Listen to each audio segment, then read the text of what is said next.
28 तक हो गया, 29 पे 29 पे चलेंगे।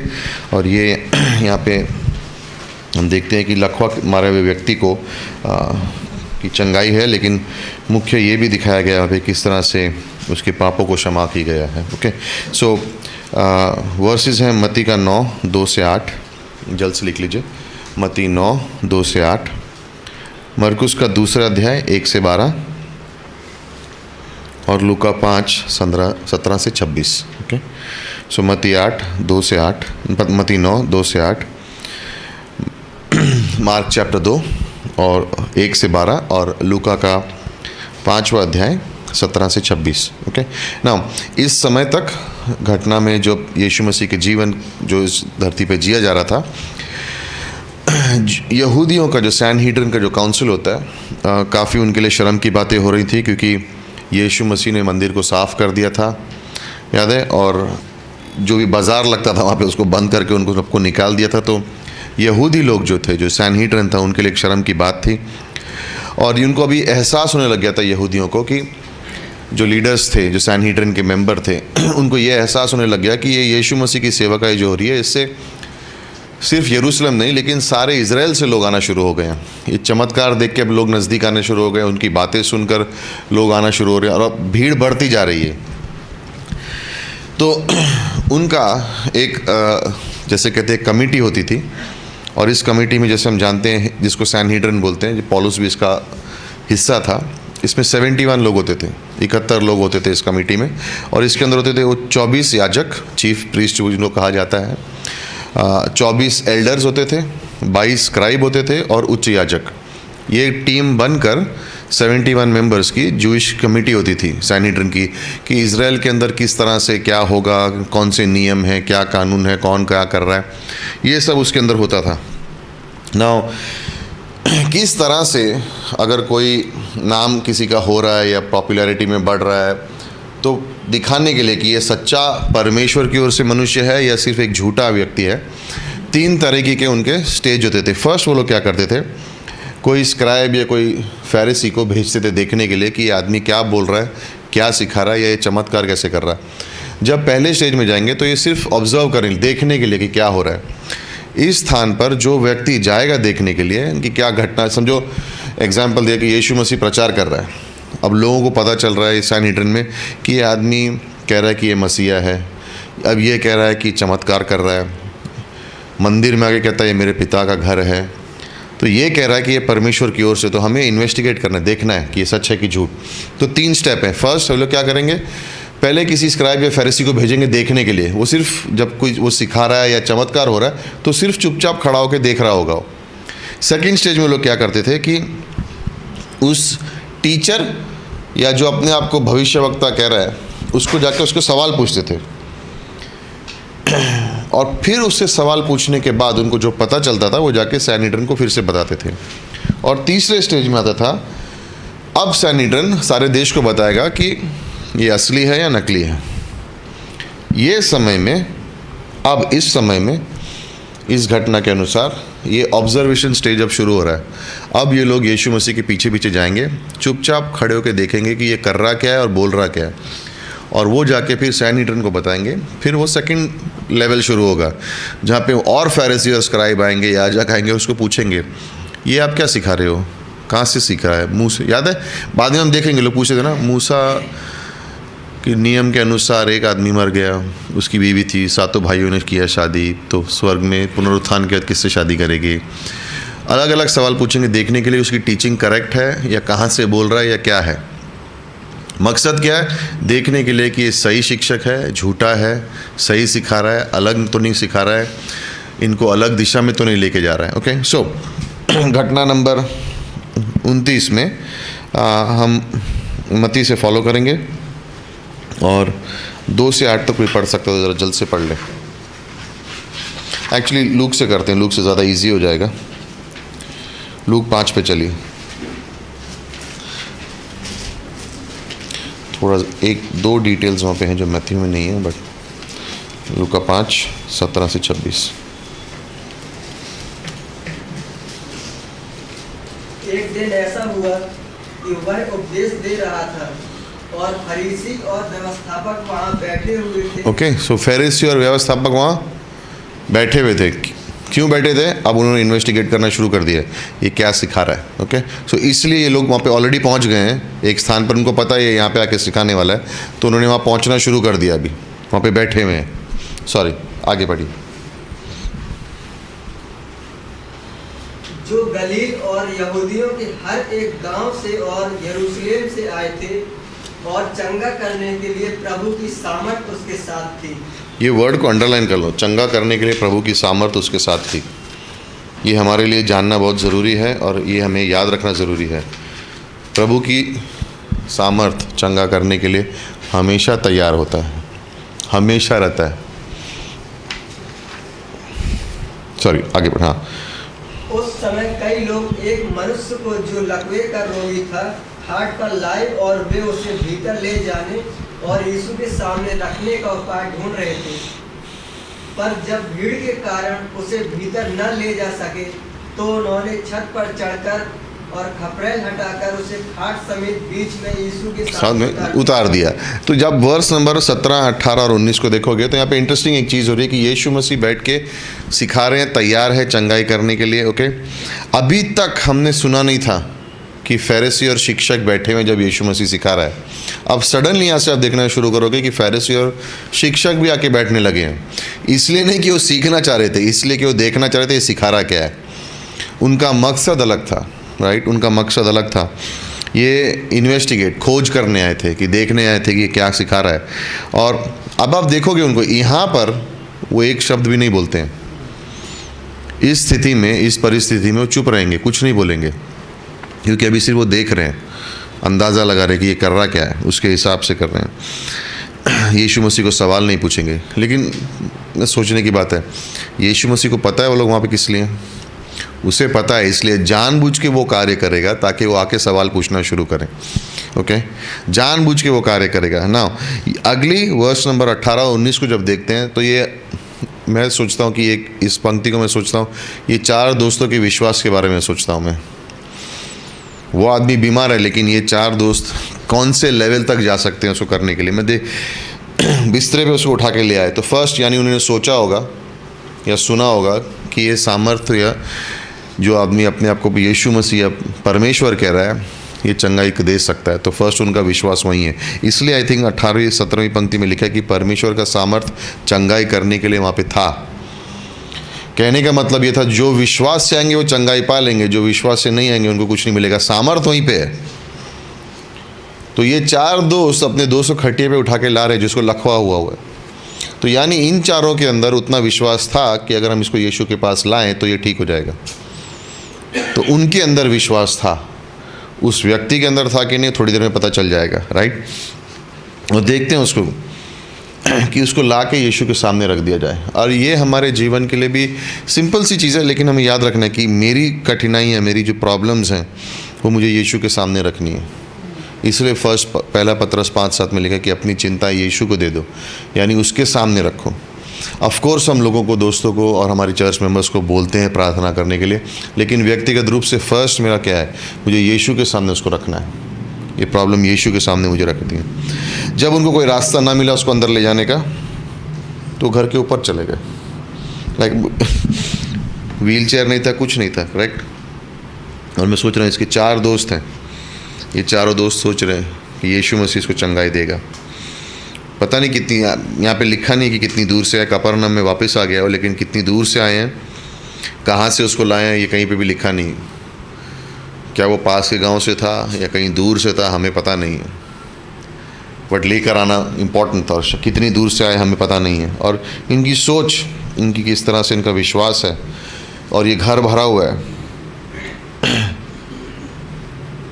और लाइक अगर हम इस व्यक्ति इस समय में यीशु मसीह घर के अंदर हैं और ये लोग छत के ऊपर से आ रहे हैं, अगर आप अंदाज़ा लगाओ, आई मीन लखनऊ में सब घर है ना, ऊपर एक होल होता है घर के अंदर सब घर में, लाइक इवन नॉर्थ में भी, लेकिन ऊपर टाइल लगी हुई और ये लोग यीशु मसीह सिखा रहे और सडनली उसको आवाज़ आ रही होगी, कोई तो भी घर के टाइल निकाल रहा है, राइट। और टाइल निकालने के बाद ऊपर देख रहा तो 4 लोग देख रहे हैं उसको नीचे, और भी बाद में खटिया उठा के नीचे लेके आ रहे हैं। सो आई थिंक उस वक्त यीशु के मन में क्या चल रहा होगा, मे बी आई थिंक उन चारों का विश्वास भी वो देख रहा होगा कि इतने उनके अंदर जोश था कि अगर वो यीशु को घर के अंदर नहीं मिल सके तो बोले ऊपर से छत को खोल देंगे अपन, लेकिन अपने दोस्त को भेजना है, किसको, इसको यीशु के सामने रखना है इसको, राइट, कि जो हो जाएगा लेकिन इसको हम लोग यीशु के सामने रखेंगे। तो उनके अंदर वो जोश है, उनके अंदर वो आई वुड से भक्ति है, उनके अंदर वो विश्वास है कि उनको यीशु के सामने अपने दोस्त को रखना है।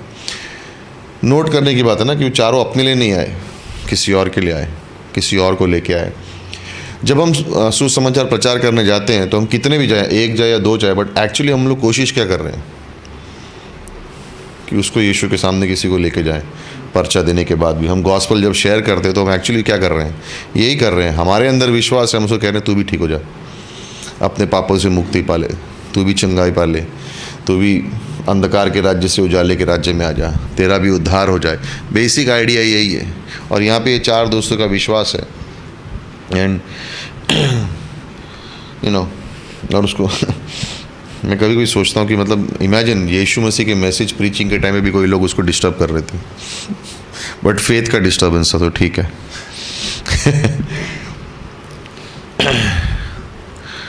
वर्स नंबर 20 में उसने उनका विश्वास देखकर उससे कहा, हे मनुष्य, तेरे पाप क्षमा हुए। आई मीन आए किस लिए थे, ताकि ये जिसको लकवा हुआ है वो उठ के चल सके, और यीशु मसीह उसको बोले तेरे पाप क्षमा हुए। यानी यीशु मसीह ये दिखाने की कोशिश कर रहा है कि आत्मिक चंगाई ज़्यादा ज़रूरी है शारीरिक चंगाई से। उसने कहा अगर तू उठ के खड़ा हो गया और चल सका, लेकिन अगर तू पापों में से तेरे को क्षमा नहीं मिली तो तू चलते चलते नरक चला जाएगा। लेकिन अगर तुझे आत्मिक रूप से पहले चंगाई मिली, तो स्वर्ग का निवासी पहले बना, तो उसके बाद, और आप देखते हैं इसके अंदर उसी वही सीक्वेंस है, फर्स्ट आत्मिक चंगाई और उसके बाद फिर उसको शारीरिक चंगाई मिलती है। और मैं सोच रहा था कि यीशु मसीह ने फर्स्ट ये क्यों कहा। नेक्स्ट वर्स में उसका आंसर है, 21वीं पंक्ति देखो। तब शास्त्रियों ने और फरीसियों ने विवाद करने लगे, ये कौन है जो परमेश्वर की निंदा करता है, परमेश्वर को छोड़ और कौन पापों को क्षमा कर सकता है। सो उनको वो वहाँ पे देखने आए हैं कि ये क्या सिखाएगा। यीशु मसीह को पता है वो लोग वहाँ पे हैं, लेकिन ये लोग बोलने वाले नहीं, ये लोग सिर्फ देखने आए हैं क्या है। तो जानबूझकर यीशु मसीह ने बोला तेरे को तेरे पहले पाप क्षमा करूँगा। तो उन्होंने विवाद करना शुरू कर दिया, आपस में बोलना शुरू कर दिया, अरे ये कौन होता है परमेश्वर की पापों को माफ़ करने वाला, क्योंकि पाप तो सिर्फ ये परमेश्वर ही माफ़ कर सकता है ना। याद रखना कि ये समय वो सिर्फ देखने आए हैं, उनको सवाल जवाब नहीं करने आए हैं, करेक्ट ना। क्यों ये पूछते हैं? फरीसियों के अनुसार अगर किसी को अपने पाप का अंगीकार करना तो उसे क्या करना होगा? मंदिर में लाना होगा, बलि, करेक्ट, वो बलि लेके आना होगा। जब वो बलि लेके आएगा तो याजक जो है उस बलि के ऊपर, उस बलि को मतलब वध करता है, उसको फिर चढ़ाता है, और उसके बाद वो कह सकता है कि पापों से क्षमा मिली। तो मनुष्य नहीं कर सकता है, सिर्फ यावे परमेश्वर कर सकता है। और यहाँ पे वो लोग देख रहे हैं कि एक मनुष्य बोल रहा है, तो एक तरीके से वो ये सोच रहे हैं कि ये व्यक्ति कह रहा है कि ये खुद परमेश्वर है, इसलिए आपस में विवाद करना शुरू हुआ। बिकॉज यहूदी रीति रिवाज के अनुसार, नियम के अनुसार, जब किसी को पाप का अंगीकार करना है तो उसे मंदिर में बलि को लेके आना पड़ेगा, जो बलि चढ़ेगी उसके बाद हो सकता है, और फिर उसको याजक उसको कहेगा कि तेरे पाप क्षमा हुए। लेकिन यहाँ पर एक व्यक्ति डायरेक्टली दूसरे व्यक्ति को बोल रहा है, तो उनके अंदर विवाद चल रहा है। और अब वो लोग सोचने लग गए हैं कि ये व्यक्ति अपने आप को खुद परमेश्वर कह रहा है। पहले तो ये कह रहा था कि मैं रबी हूँ, रबाई हूँ, मसीहा हूँ, परमेश्वर खुद हूँ। अब ये ओपनली कर रहा है, क्योंकि सिवाय परमेश्वर के चमत्कार बहुत लोग कर सकते हैं, लेकिन कोई चमत्कार करने वाला ये नहीं बोल सकता मैं तेरे पाप से तुझे शुद्ध करता हूँ या तेरे पाप तुझे क्षमा करता हूँ। कोई नहीं बोलेगा। सब ये चमत्कार कर दिया, शरीर का ये अंग ठीक कर दिया, वो अंग ठीक कर दिया, लेकिन कोई ये नहीं बोलेगा कि मैं तुझे पापों से क्षमा देता हूँ। बिकॉज वो कह रहा है मैं पापों से क्षमा दे रहा हूँ, तो इनके अंदर विवाद शुरू हो जाता है, और ऑलरेडी ये लोग बोलना शुरू करते हैं। वर्स नंबर 22 और 23 देखिए, वो आपस में बोल रहे हैं, लेकिन यीशु मसीह सुन रहा है, राइट। यीशु ने उनके मन की बातों को जानकर उनसे कहा, तुम अपने मनों में क्या विवाद कर रहे हो? सहज क्या है, आसान क्या है क्या ये कहना कि तेरे पाप क्षमा हुए, या ये कहना उठ और चल फिर? वो अब वो कह रहा है कि मैं दोनों चीज़ें कर सकता हूँ। तो तुमको क्या लगता है ईजी क्या है और डिफ़िकल्ट क्या है? और बेसिकली अगर हम अपने जीवन में, अगर आप से ये सवाल पूछा जाए कि आसान क्या है, तो कौन सा आसान है? पापों को क्षमा करना या शरीर की चंगाई देना? पापों को क्षमा करना, सिंपल। और इसलिए जानबूझ के यीशु मसीह उनको सवाल पूछता है, तुम लोग शरीर की चंगाई के बारे में सोच रहे हो, बोलते मैं इंसान के प्राण के बारे में सोच रहा हूँ। वो आसान है, बिकॉज अगर वो विश्वास करेगा तो अनंत काल के लिए बच गया वो। लेकिन अगर पाप क्षमा नहीं हुए और शरीर में चंगाई मिल गई तो मरेगा, और अगर विश्वास नहीं किया तो नरक जाएगा। दोनों में से आसान कौन सा है? और बेसिकली यहाँ पे यीशु मसीह उनको कह रहा है कि ये कहना कि पाप क्षमा हुए तो मुझे कुछ करना नहीं पड़ेगा, लेकिन अगर जिसको लखवा हुआ है उसको खड़ा करके चलाना है तो उसके लिए मुझे सबूत देना पड़ेगा। तो दोनों में से आसान कौन सा है? पाप क्षमा करना। तो वो जानबूझ के उनको उनकी ही सोच में फंसा रहा है यीशु मसीह। ओके, और वर्स नंबर 24 से 26 पढ़ेंगे। परंतु इसलिए कि तुम जानो कि मनुष्य का पुत्र को पृथ्वी पर पाप क्षमा करने की भी अधिकार है, उसने उस लकवे के रोगी से कहा, मैं तुझसे कहता हूँ, उठ और अपनी खाट उठा और अपने घर चला जा। वो तुरंत ही उनके सामने उठा और जिस पर वो पड़ा था उसे उठाकर परमेश्वर की बड़ाई करता हुआ अपने घर चला गया। तब सब चकित हुए और परमेश्वर की बड़ाई करने लगे और बहुत डर के करने लगे, आज हमने अनोखी बातें देखी हैं। आज हमने अनोखी बातें देखी हैं, राइट। और ये परमेश्वर के राज्य के लिए, परमेश्वर के कार्य के लिए एक अद्भुत समय था इस वक्त इतिहास में, जब हम देखते हैं कि इस समय से छत को खोल कर वो लोग आए, नीचे आए, देखे यीशु मसीह को, और यहाँ से आई थिंक मेरे को लगता है एक नहीं, पांचों जने विश्वास करके, पांचों जने उद्धार पाके वापस गए होंगे, अकेला नहीं गया होगा, सो हम जब सोचते हैं कि इस समय में कि यीशु मसीह, ऑफ कोर्स उसकी इच्छा है कि लोगों को शारीरिक चंगाई दे, लेकिन उसकी हमेशा की इच्छा कि उनके प्राणों को पहले चंगाई मिले, उनके प्राण पहले बच जाए। फर्स्ट मोस्ट इम्पॉर्टेंट चीज़ वो है। और हमारी सेवकाई में, हमारे कार्य में, हमारे चर्चेज़ में भी हमारी वही मेन फोकस वही है कि पहले कई सारे लोग बोलते जब मैं चमत्कार देखूंगा तब मैं विश्वास करूंगा, और हम बोल रहे हैं कि पहले विश्वास करो फिर तुम चमत्कार देखोगे। क्योंकि एक जीवन परिवर्तन होना ज़्यादा बड़ा चमत्कार है, यानी कि एक सिर्फ शारीरिक चंगाई पाना। अगर कोई शराबी शराब पीना बंद कर देता है तो वो ज़्यादा बड़ा चमत्कार है, इन अ वे। अगर वो जब वो उद्धार पाता है और उसकी जीवन परिवर्तन होता है, वो ज़्यादा बड़ा चमत्कार है। जीवन परिवर्तन होना ज़्यादा बड़ा चमत्कार है। चंगाइयाँ लोग होती हैं परमेश्वर के अनुग्रह से और परमेश्वर के सामर्थ्य से। वर्स में ऑलरेडी लिखा था, उसका सामर्थ्य वहाँ तैयार था लोगों को चंगाई देने के लिए। तो वो तो हमेशा है, और उसका हृदय भी हमेशा तैयार है लोगों को उसके पापों की क्षमा देने के लिए। मैं उस तरह से सोच रहा हूँ और आप उस तरह से सोचिए। इस तरह से यीशु मसीह कहना चाह रहा था कि सामर्थ्य तो है तुमको शारीरिक चंगाई देने के लिए, लेकिन तुम्हारे पापों से तुम्हें चंगाई देने के लिए वो भी सामर्थ्य मेरे पास है। और इसलिए वो कहता है उन फरीसियों से, उन लेखकों से, शिक्षकों से कि आज तुमको जानना पड़ेगा कि परमेश्वर के पुत्र को ये भी अधिकार है। उसने सामर्थ्य नहीं कहा, उसने कहा अधिकार है, क्योंकि सिर्फ परमेश्वर के पास अधिकार है पापों की क्षमा करने के लिए, और किसी के पास नहीं। और इसलिए यीशु मसीह ओपनली उनको बोलते हैं कि ताकि तुम जान जाओ कि परमेश्वर के पुत्र को अधिकार है, राइट। नाउ नेक्स्ट है मुख्य घटना नंबर 30।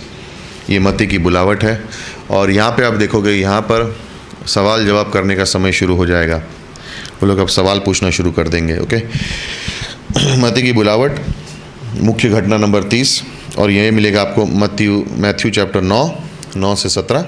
ओके, मैथ्यू 9 से 17। तो अपने जहाँ पे पेज मिला है उसके साथ साथ में लिखते रहो, है ना। मरकुस का 2 13 से 22। हाँ, तो ये पेज मिला ना, इस पेज पे साथ में लिखते रहो ताकि आपको इजी रहेगा याद रखने के लिए। ओके,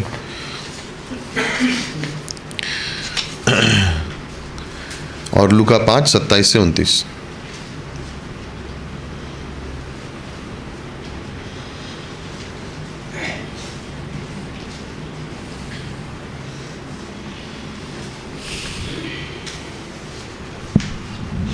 27 और 28 को ही पढ़ेंगे प्लीज़।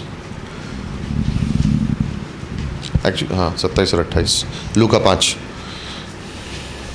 और इसके बाद वे बाहर गया और लेवी नामक चुंगी लेने वाले को चुंगी की चौकी पर बैठे देखा और उससे कहा मेरे पीछे हो ले। तब वे सब कुछ छोड़कर उठा और उसके पीछे हो लिया। ओके, सो 27 और 28 वर्स 29 भी पढ़ेंगे, लेकिन 27 28 पहले पढ़ लेते हैं, उसको समझ लेते हैं कि क्या कहने की कोशिश कर रहा हो। ओके, नाउ गलील में जो लोग रहते थे उनको कई बार दो उनके नाम होते थे। ओके, दो उनके नाम दिए जाते थे, एक यहूदी नाम और एक गलील का नाम। गलील में रहने वाले जो होते थे उनको कभी कभी गलील के नाम से जाना जाता था और कभी कभी उनके यहूदी नाम से उनको पुकारा जाता था। ओके, जैसे एक आदमी के दो नाम, एक यहूदी नाम उनका और एक गलील में उनको क्या कहा जाता था। ओके, सो मत्ती जो है उसको लेवी भी कहा जाता था क्योंकि वो लेवी के गोत्र से था, इसकी वजह से उसको। तो कहीं पे आप देखोगे मत्ती और कहीं पे देखोगे लेवी, दोनों अलग अलग लोग नहीं, एक ही है। ओके, अलग लोग नहीं है। चुंगी जमा करने वाला है कस्टम्स के अंदर, गलील की झील के पास, वहाँ से यीशु मसीह कई बार आते जाते थे। और 27 और 28 में उसमें लिखा है कि यीशु मसीह, जैसे उदाहरण के तौर पे चित्र इस तरह से है कि मत्ती बैठकर टैक्स जमा कर रहा है लोगों का ना। टैक्स चुंगी जमा करने वाले इज़राइल में नीच माने जाते थे क्योंकि झूठ फरेब सारे काम वो करते थे। तो जैसे वो टैक्स कलेक्ट कर रहा है और यीशु मसीह पास से गुजर रहे हैं और यीशु मसीह गुजरते गुजरते उसको देख के कहते हैं मेरे पीछे हो ले। और यहाँ पे जो शब्द है इस तरह से है कि जैसे उसको कहा मेरे पीछे हो ले, वो अपना काम कर रहा था, छोड़ा, पैसे छोड़ दिए, उठा और चल पड़ा। लाइक ये वर्स का मीनिंग उस तरह से है। ऐसे नहीं कि वो घर गया, उसने सोचा जाऊँ कि नहीं जाऊँ, मेरे बिजनेस का क्या होगा, मेरे काम का क्या होगा। इंस्टेंटली यीशु मसीह जा रहे थे, मेरे पीछे हो ले, उसने ऐसे छोड़ा और चल पड़ा उसके पीछे। याद है जब अब्राहम की बुलावट के बारे में बात होती है कि परमेश्वर ने उसको आवाज़ दी और अब्राहम ने सुना और चल पड़ा, सेम मीनिंग है। जब हम प्रेरितों के काम में देखते हैं कि अब्राहम को बुलाया गया, उत्पत्ति 12 में अब्राहम की दूसरी बुलावट है, पहली बुलावट नहीं है। प्रेरितों के काम में उसकी पहली बुलावट है ऊर में। तो उसमें लिखा है जिस तरह से, और इब्रानियों के अध्याय में, इब्रानियों 11 के अंदर जब लिखा कि जब परमेश्वर ने अब्राहम को बुलाया वो चल पड़ा, उसका मतलब ये है जिस तरह से लिखा गया है कि जब परमेश्वर उसको बोल ही रहा था, अब्राहम उठ के चलना शुरू कर दिया था। विश्वास में जब परमेश्वर उससे बात ही कर रहा था, अब्राहम उठ, अपने घर को छोड़, अब्राहम उठ कर चल पड़ा था। मैं तुझे उस स्थान ले जाऊंगा, उस जगह पे ले जाऊंगा। अब्राहम को पता नहीं था कहाँ जा रहा है, अब्राहम को पता नहीं था कि उसका कहने का मतलब, इब्रानियों के 11वें अध्याय में कहने का मतलब ये है, वेरी सिंपल। परमेश्वर ने बुलाया और कहा चल। जब तू उस जगह पे पहुंचेगा तो परमेश्वर तुझे रुकने बोल देगा। जब तक तू नहीं, परमेश्वर ने बोला नहीं है, तब तक तुझे चलना है। अगर इतिहास हम पढ़ते हैं तो हम देखते हैं ऊर में अब्राहम काफ़ी धनी व्यक्ति था, जैसे गरीब इंसान था या कुछ नहीं, ऐसा नहीं था, काफ़ी अमीर व्यक्ति था। और जब परमेश्वर की बुलावट आई, तो जब परमेश्वर बोल ही रहा था तो अब्राहम उठ के चल पड़ा। दूसरी जगह पे जब देखते हैं कि अब जब परमेश्वर बोल ही रहा था और अब्राहम ने कार्य किया, हुआ उत्पत्ति 22। जब परमेश्वर अब्राहम से कह रहा था कि तेरे बेटे को ले चल माउंट मोरिया पर, जब परमेश्वर बोल ही रहा था तो अब्राहम उठ के चलना शुरू कर दिया था। तो विश्वास की जो आज्ञा है, जो विश्वास की जो बुलावट है, सेम चीज़ यहाँ मत्ती के अंदर देख रहे हैं। लाइक परमेश्वर उसको निकल रहा, उसके आसपास से जा रहा है और बोला मेरे पीछे हो ले, चलो। मत्ती 9 अगर आप पढ़ोगे ध्यान से, जब ये वर्सेस में 9 से 17 में आप देखोगे उसने तुरंत ही, चलिए मत्ती 9 में चलिए, 9 to 17। और बाय द वे कभी मत्ती 9 पढ़ोगे, एक्चुअली मत्ती 9 को पढ़ना, ये मत्ती 9वां अध्याय जो है मत्ती का, वो यीशु मसीह के जीवन में एक दिन है। आप देखो वहाँ पे कितनी घटनाएं घट रही हैं मत्ती 9 में।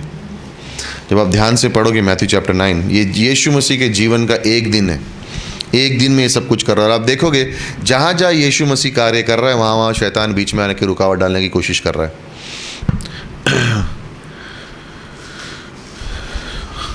9वीं पंक्ति, वहाँ से आगे बढ़ते हुए यीशु मसीह ने मत्ती नामक एक मनुष्य, तो लूका में देख रहे हो लेवी और मत्ती दोनों एक ही व्यक्ति हैं, महसूल की चौकी पर बैठा देखा और उसने कहा मेरे पीछे हो ले। वह उठकर उसके पीछे हो लिया। सो लाइक एक चुंगी लेने वाला जो मालूम है करप्ट है, टेबल के नीचे से पैसे लेता है, घूस लेता रहता है, ऑन द स्पॉट खड़ा हुआ चल पड़ा। ये परमेश्वर की बुलावट का उत्तर था उसका, कि उसने इंतज़ार नहीं किया, यू नो।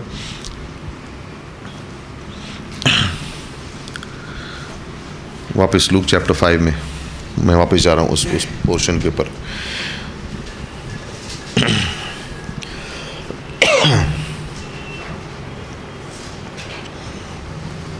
इन चुंगी लेने वालों को यहूदी लोग पापी बोलते थे, अलग से रखते थे, क्योंकि सरकार रोम की थी, तो रोम की सरकार के नीचे थे ये लोग, जमा करते थे पैसे यहूदियों से और जाके देते थे।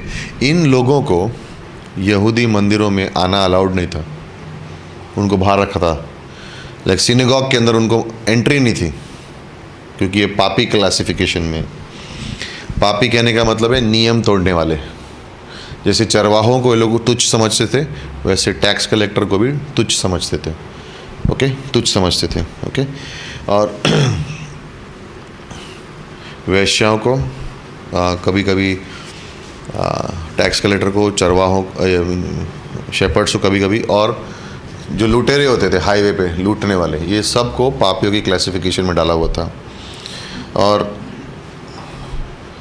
क्योंकि ये लेवी के गोत्र से है और चुंगी ले रहा है, तो फरीसीस पे और भी नाराज़ होते थे। क्योंकि लेवी की गोत्र का काम क्या था? मंदिर में सेवा करना। ये सेवा कहाँ कर रहा है? राइट, चुंगी जमा कर रहा है, और वो भी किसके लिए? यहूदियों के लिए नहीं, किसी और के लिए। तो यानी देश का द्रोही भी टाइप है ये। सो चुंगी लेने वाले को, और सोचो ना कि यीशु मसीह खुद यहूदी, राइट, यीशु मसीह खुद है वहाँ पे, और यीशु मसीह उसको बुला रहा है। ये पहले जब ये लोग नाराज़ होंगे तो पहले इनका कारण क्या होगा? जब देखोगे आगे चैप्टर में, वो कहते हैं तू पापियों के संग खाना क्यों खाता है? तो पापियों के मतलब लेवी। क्यों? ये देशद्रोही है, ये हमारे लोग नहीं है। लेवी होने के बावजूद, याजक होने के बावजूद ये चुंगी जमा करता है, और वो भी हमसे पैसे वसूल करता है। तो पापी से तू पापियों का दोस्त क्यों है? सो इन अ वे, तो सोचिए यीशु मसीह अपने चेले को चुन रहे हैं। लाइक अगर आज हमें हमारे चेले चुनने पड़े तो पहले क्या हम जाएंगे क्या? ऐसे किसी आदमी को, मती को हम पूछेंगे, खोजेंगे कि मती जैसा कौन है, चलो इसको मैं मेरा शिष्य बनाता हूँ? आई थिंक हम लोग सोचेंगे नहीं यार, इसका वैसे ही नाम खराब है, हमारे संग लग गया तो हम लोग का भी नाम खराब हो जाएगा, करेक्ट। बट यीशु मसीह को कोई इन बातों की कोई फिक्र ही नहीं है। लाइक उसको इन बातों की कोई फिक्र ही नहीं है। मछुआरों को चुन रहा है, ये परमेश्वर के राज्य को आगे बढ़ाने के लिए मछुआरों को चुन रहा है, और यहाँ पे आके अभी उनको चुन रहा है जिसको चोर या जिसको पापी कहा जाएगा। तो उसके मन में ये सोच नहीं है कि इनका बैकग्राउंड क्या है। उसके मन में क्या सोचा है कि ये मेरे संग रहेगा, मैं इसको सिखाऊंगा, और फिर इसके जीवन में परिवर्तन क्या देखना। डिसाइपलशिप में, शिष्य बनाने में यही एक क्वालिटी है कि हमें यही नहीं देखना है कि उसका शरीर कैसा है, वो अंग कैसा है, हट्टा कट्टा है, पतला है, बड़ा है, छोटा है, कहाँ से आया, उससे कोई लेना देना नहीं है। उसके मन में क्या इच्छा है परमेश्वर के बीच चलने के लिए। आई डोंट नो यीशु मसीह ने, यहाँ पे लिखा तो है नहीं, लेकिन शायद क्या ऐसा हो सकता है कि यीशु मसीह ने कईयों को बुलाया हो और उनकी कोई नहीं सुना होगा। बट ये व्यक्ति सब कुछ छोड़ के जाने को तैयार है। तो ये हमारे लिए भी ये हमारे लिए भी एक सीख है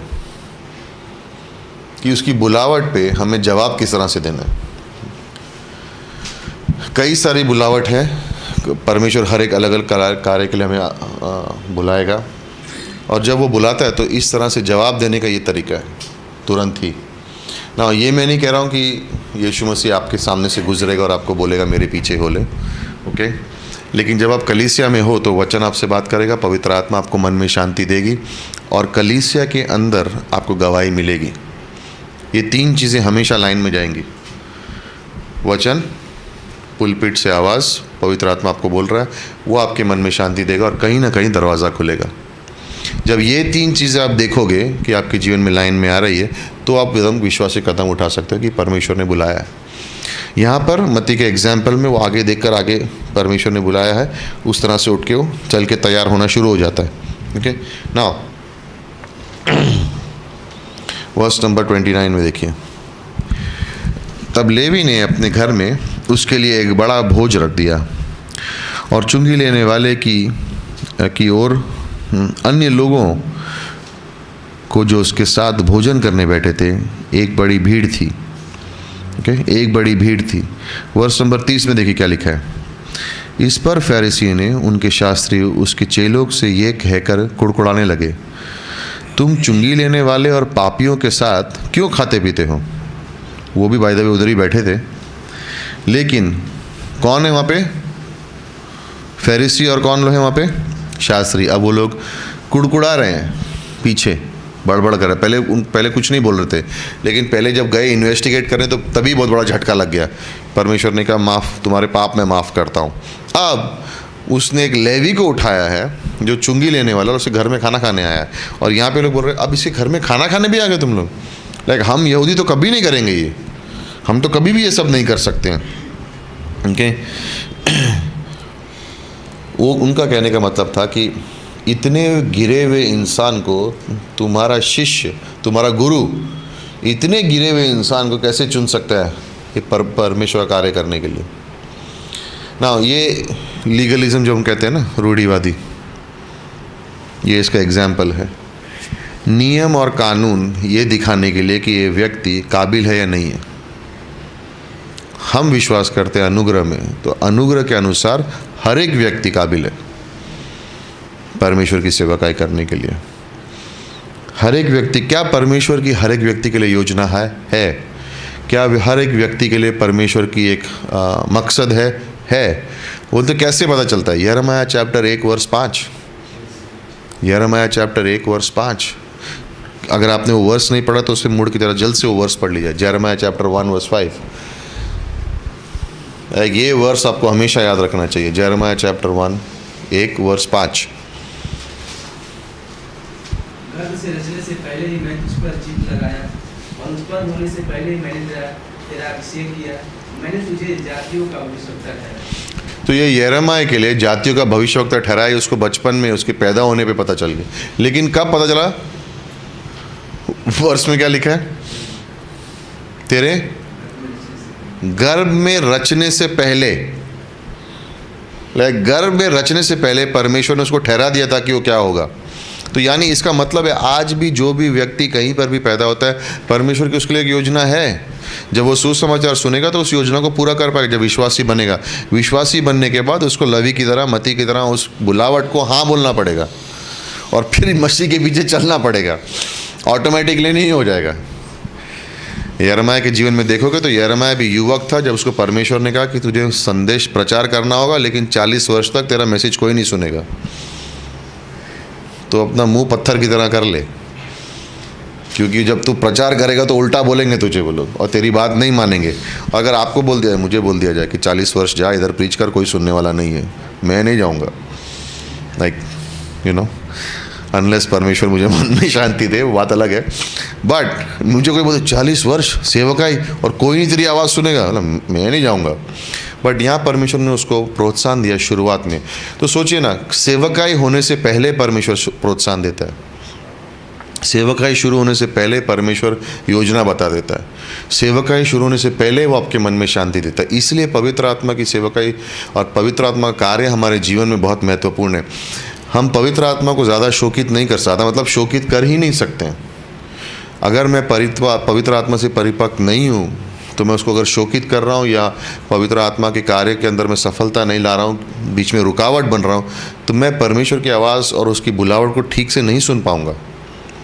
और आज धन्यवाद देना चाहिए हमें कि परमेश्वर ने पवित्र आत्मा में दिया है, ताकि हम जो उसने कहा है उसको हम कर सकते हैं, वो हमें बता सकते हैं। जब हम बाइबल पढ़ते हैं हमें नहीं समझ आता तो पवित्र आत्मा हमें समझा सकता है परमेश्वर से लेके कि परमेश्वर कहने का मकसद क्या है, क्योंकि वही वर्सेस है ना। लेकिन आपको कुछ और समझ रहा है, आपके जीवन के लिए, मेरे लिए मुझे कुछ और पता चल रहा है, लेकिन जो मुझे ज़रूरत है वो पवित्र आत्मा मुझे बता रहा है। उसी तरह से तो यहाँ पर भी सेम चीज़ है कि कोई ऊंच नीच नहीं है यीशु मसीह के अंदर।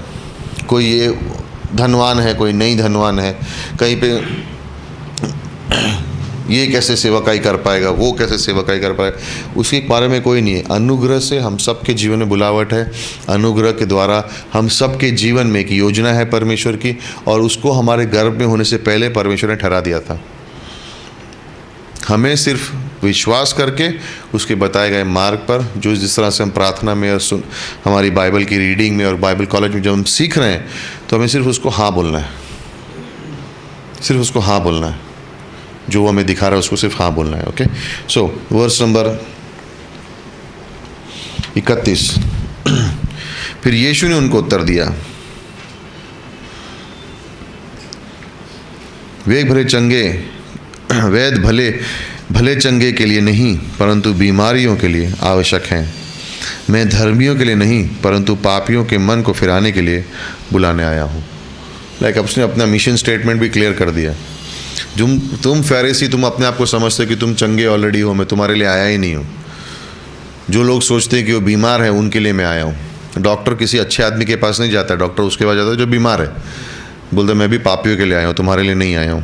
और यहाँ पे एकदम क्लियरली आके धर्मियों के लिए नहीं, एक्चुअली वर्ड यहाँ पे होना चाहिए धर्मियों के लिए नहीं परंतु पापियों को मन फिराने के लिए बुलाने आया हूँ। लाइक उनको बुलावट है, पहले अपने पापों से मुड़ो और उसके बाद फिर यीशु मसीह के पीछे चलो। इस सभा पे इस समय में पहले वर्ष की सेवकाई यीशु मसीह की ख़त्म होती है। 1 साल की सेवकाई उनकी अब पूरी हो चुकी है। यहाँ पे अब जब देखोगे, और अब जो ऑपोजिशन है, जो विरोधीपन है, वो और बढ़ना शुरू अब हो जाएगा।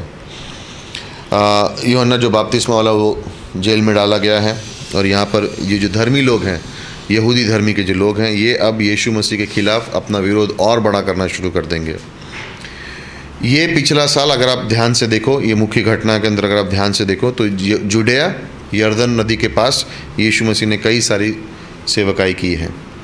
गलील में जहाँ पर उनका पहला चमत्कार उन्होंने किया, और वहाँ से कफरनहूम जहाँ पर उन्होंने अपने शिष्यों को चुना, और आखिरी में मत्ती चुंगी लेने वाले जब उसको चुना। ये ख़ास तौर से किया, यहाँ पे यहूदी जो लीडर्स हैं वो नाराज़ हो जाएंगे। ये 1 वर्ष की जो सेवकाई है, इसमें ऐसा नहीं लगना चाहिए कि कुछ नहीं हुआ, बहुत कुछ हुआ। कई स्थानों पर यीशु मसीह गए, कई स्थानों पर जाके कई जगह पे वो अपनी सेवकाई कर रहे हैं। और क्या कर रहे थे? सिखा रहे थे, प्रचार कर रहे थे, और चंगाई हो रही थी। ये तीनों कार्य नॉन स्टॉप हो रहा था। तो ये समय ऐसा नहीं है कि हम देखते हैं हमें कम दिख रहा है, थोड़ा सा ही हुआ, ऐसा कुछ नहीं है। इस समय में नॉन स्टॉप एक्टिविटी चल रही थी, और अब छोटे से झुंड से लेके अब बड़ी बड़ी भीड़ यीशु मसीह के पीछे चलने लग गई है। और इसलिए जो यहूदी हैं वो नाराज़ हो रहे हैं कि ये आदमी इनको कहाँ लेके जा रहा है। कहने का मकसद इस तरह से होता है कि अगर ये आदमी उनको कह दे कि तुम्हारे पाप माफ़ हो गए, तो फिर मंदिर में कौन आएगा? मंदिर में नहीं आए तो जो बलि है वो खाने नहीं मिलेगी, और जो पैसे देते हैं वो जेब में नहीं जाएंगे। तो हमारा बिजनेस का प्रॉब्लम है, इसलिए वो नाराज़ है। बिकॉज़ बगैर मंदिर में आए, बगैर बलि लाए, ये आदमी को बोल रहा है पापों की माफ़ी करने के लिए, फिर कह रहा है कि मैं खुद परमेश्वर हूँ। मतलब ये हमसे ज़्यादा कैसे जान सकता है? वो सेकंड प्रॉब्लम है उनका। और दूसरे वर्ष में जब आप देखोगे यीशु मसीह के सेवकाई में, तो आप देखोगे कि सेवकाई और भी बढ़ती है, और भी फलवंत होती है, और भी समय, और भी लोग बढ़ना शुरू हो जाते हैं सेवकाई के अंदर। ओके, गुनवंत कितना टाइम हुआ अभी इसके अंदर? 3 मिनट बाकी है, तो फिर यहाँ पे ब्रेक ले लेंगे, बिकॉज नेक्स्ट है वो सबात के बारे में, तो उसके लिए 3 मिनट में नहीं ख़त्म कर पाएंगे, काफ़ी सारे वर्सेस हैं उसमें। ओके, सो 2-5 मिनट का ब्रेक लेंगे, फिर वापस क्लास स्टार्ट करेंगे।